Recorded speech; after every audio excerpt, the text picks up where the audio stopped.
샬롬 7월 28일 월요일입니다.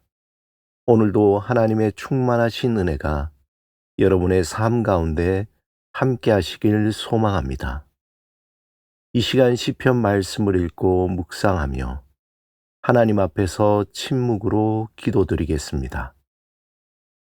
시편 10편 1절에서 2절.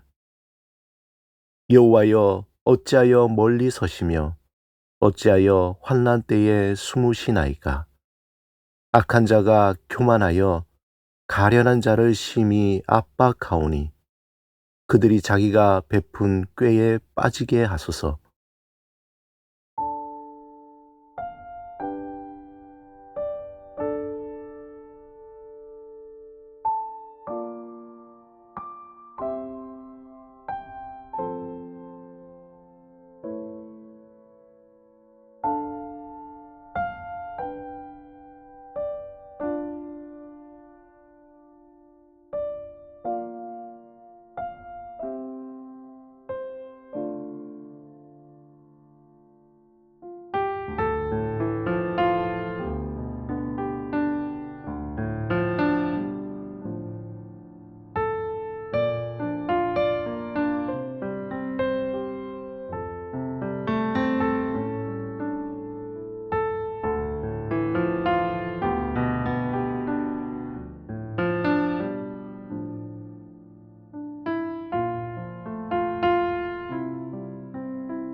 오늘 하나님이 우리에게 주신 말씀은 레위기 10장 1절에서 2절입니다.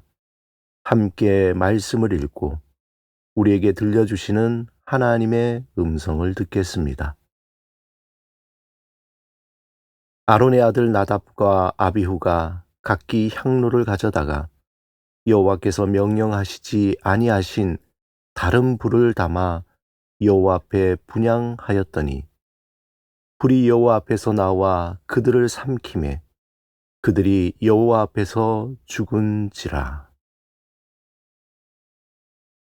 레위기 9장에서 아론이 첫 제사를 드리고 하나님께서 불로 응답하셔서 백성들이 기쁨으로 엎드린 장면이 기록되어 있습니다. 그러나 오늘 본문에 그 기쁨은 오래가지 못했습니다. 아론의 아들 나답과 아비후가 하나님의 명령을 어기고 다른 불을 들이다가 즉시 죽임을 당했습니다.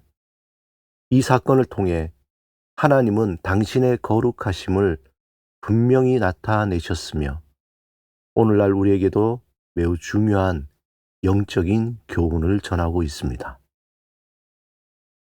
나답과 아비후가 죽게 된 이유는 하나님이 명하지 않으신 다른 불을 드렸기 때문입니다.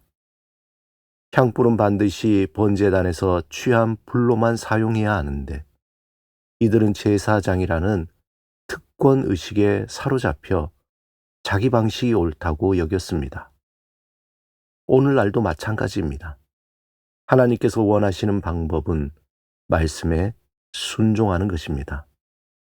모든 성도는 자신의 경험이나 생각보다 하나님이 정하신 말씀을 따라 사역해야 합니다. 인간의 지혜와 방법은 오히려 하나님의 일을 방해할 뿐입니다. 나답과 아비후의 죄는 단순한 실수가 아니라 하나님의 거룩성을 경멸한 죄였습니다. 모세는 아론에게 나를 가까이 하는 자 중에서 내 거룩함을 나타내며 라고 전했습니다. 하나님께서는 당신의 종들이 먼저 거룩을 나타내기를 원하십니다. 사역자는 자기의 욕망이 아닌 하나님의 거룩하심을 드러내야 합니다.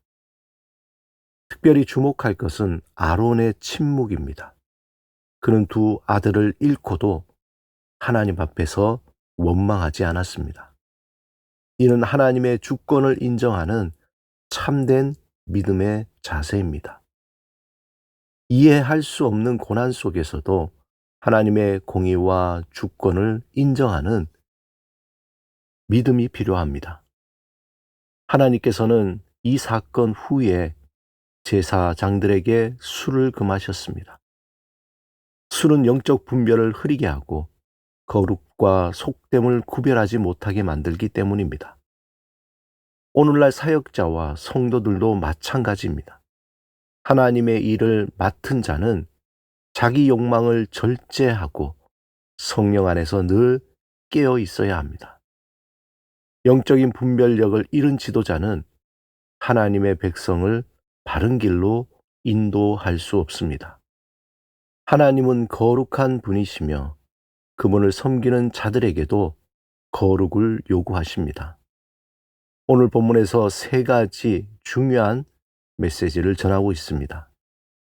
첫째, 말씀대로 순종하는 예배와 사역입니다. 우리의 방식보다 하나님의 말씀이 우선되어야 합니다. 두 번째, 하나님의 거룩하심을 드러내는 삶입니다. 우리는 경외하는 마음으로 하나님의 성품을 세상에 드러내야 합니다. 셋째, 영적 분별력을 잃지 않는 깨어있는 삶입니다. 세상의 유혹에 흔들리지 않고 항상 하나님의 뜻을 분별해야 합니다.